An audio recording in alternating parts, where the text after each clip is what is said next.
I spent 2 really great mornings with Dr. Ian Lipkin up at Columbia University at his lab, studying virology and microbiology, and they had me do these extraordinary experiments with pigs' brains and encephalitis and growing things and coding things and finding out sequences, DNA sequences and all this stuff, which I understood the tiny fraction of at the time and now know nothing.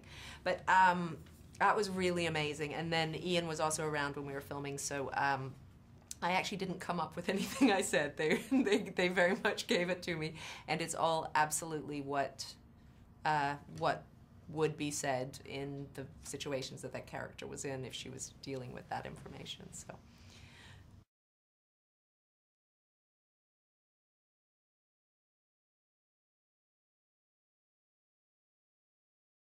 It's really plausible, and they do say that it's just a matter of time, because of course there have always been pandemics, and it's been quite a while now since there has been.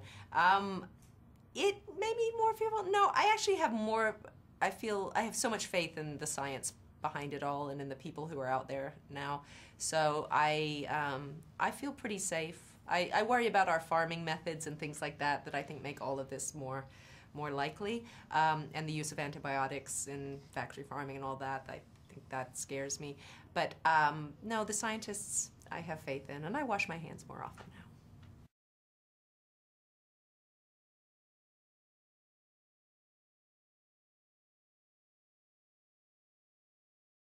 It was wonderful working with him. I mean, he's iconic in several ways, and to be able to just sit next to somebody in between shots and hear them tell stories about Apocalypse Now was absolutely extraordinary and really cool.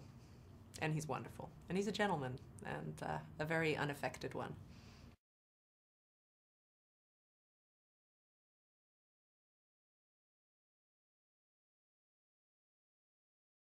He's wonderful. He's wonderful. I mean, he's just, I've admired him for, I mean, when I saw Sex, Lies, and Videotapes when I was 20, it blew my mind. And his intelligence and his he's absolutely sure of what he wants, but at the same time, he is using whatever is around him, the environment around him, and the actors around him, and he's using the information he's gathering when he looks around, and he's so still in his brain. He's all brain, kind of just churning around in there.